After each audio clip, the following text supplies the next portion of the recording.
दोस्तों, आज शुरू करते हैं 15 मार्च फर्स्ट शिफ्ट एनालिसिस। जो प्रश्न पूछे गए थे हम उनका एनालिसिस करेंगे। ठीक है। एक करंट अफेयर से ये था, मगर करंट अफेयर बहुत पुराना प्रश्न पूछा गया था। करंट अफेयर से साइना नेहवाल ने कब ओलंपिक में मेडल जीता? तो साइना नेहवाल ने ओलंपिक में कांस्य पदक जीतने वाली पहली महिला हैं, जो 2012 में लंदन में कांस्य पदक जीता था। थोड़ा पीछे रिपीटेड प्रश्न पूछ रहा, बहुत हो सकता है क्या आपको छोड़ना भी पड़ जाए, मगर देखकर तो चलना है क्या क्या आ रहा है एग्ज़ाम में। एक ये था साइंस से, नियासिन किस विटामिन को कहा जाता है? तो विटामिन B3 को नियासिन विटामिन भी कहा जाता है। ये विटामिन तंत्रिका तंत्र तथा पाचन तंत्र और स्वास्थ्य को हेल्थी बनाए रखने में सहायक होता है। एक साइंस से ये प्रश्न पूछा गया है, न्यूटन का तीसरा नियम। तो ये क्रिया प्रतिक्रिया का नियम भी कहलाता है। प्रत्येक क्रिया सदैव बराबर एवं विपरीत दिशा में प्रतिक्रिया करती है। जैसे नाव से उतरना, क्रिया प्रतिक्रिया का नियम लागू होता है।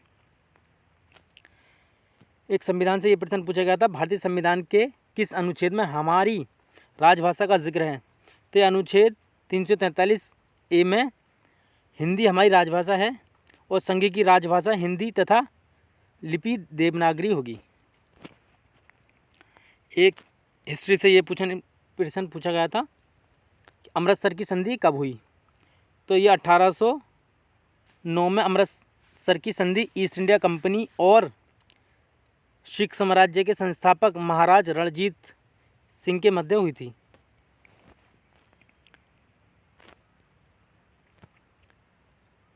संविधान से प्रश्न ये पूछा गया था, किस वर्ष पहली बार राष्ट्रीय गान गाया गया?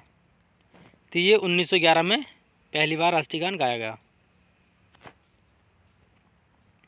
एक ये था नृत्य। नृत्य से तो बहुत पूछ रहा है। ओवरऑल दो नृत्य था हर शिफ्ट में पूछ रहा है। तो डांडिया और गरबा किस राज्य के नृत्य है? तो ये गुजरात राज्य के नृत्य हैं। नृत्य को तो देख कर जाएँ आप, बहुत इंपॉर्टेंट है, वेरी वेरी इंपॉर्टेंट।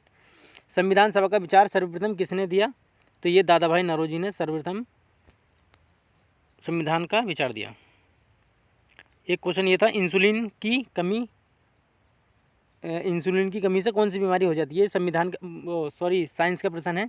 तो इसकी कमी से मधुमेह रोग अर्थात डायबिटीज़ हो जाता है।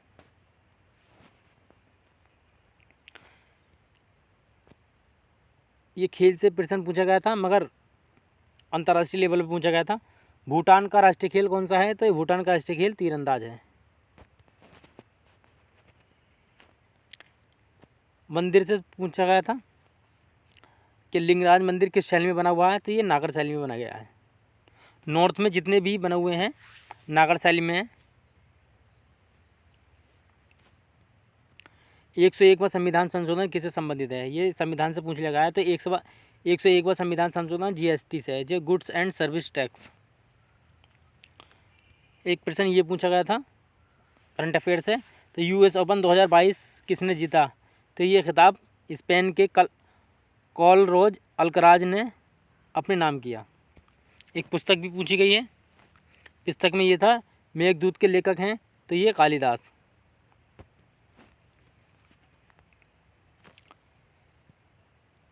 ये करंट अफेयर का प्रश्न है पुरस्कार से पूछा गया था, 2022 दादा साहब फाल्के पुरस्कार किसे दिया गया?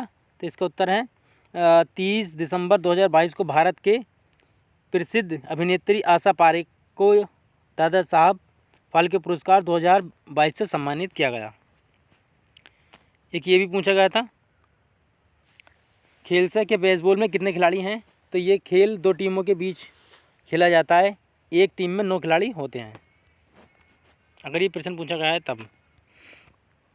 2022 की G27 मीटिंग कहाँ हुई? तो ये 2022 की शिखर सम्मेलन जर्मन चांसलर ओलाफ स्कोल्ज और जापानी प्रधानमंत्री फूमियो किशिदा के लिए पहला शिखर सम्मेलन होगा। मेजबान राज्य और नेता को बोल्ड टॉक्स में दिखाया गया है।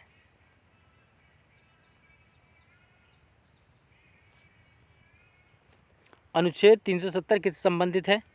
ये संविधान से ओवरऑल कई प्रश्न पूछे गए हैं संविधान से। मगर बच्चे अधिकतर कर आए होंगे। ऐसा भी है, मतलब ऐसे प्रश्न भी है जो बच्चे से नहीं हो पाए, जैसे साइना नेहवाल का पूछा गया था, मगर ऐसे प्रश्न भी है जो बच्चे आँख मीच कर लगा सकते हैं। जैसे कि अनुच्छेद 370 की वजह से जम्मू कश्मीर राज्य पर भारतीय संविधान के अधिकार धाराएँ लागू नहीं होती थी। भारत के दूसरे राज्यों के लोग जम्मू कश्मीर में ज़मीन नहीं खरीद सकते थे।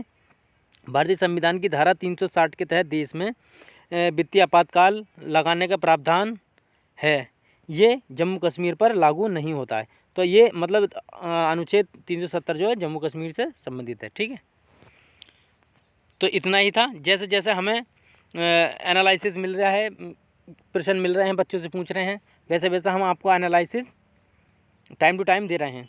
ज़्यादा से ज़्यादा शेयर करें, लाइक करें और कमेंट करें। जय हिंद।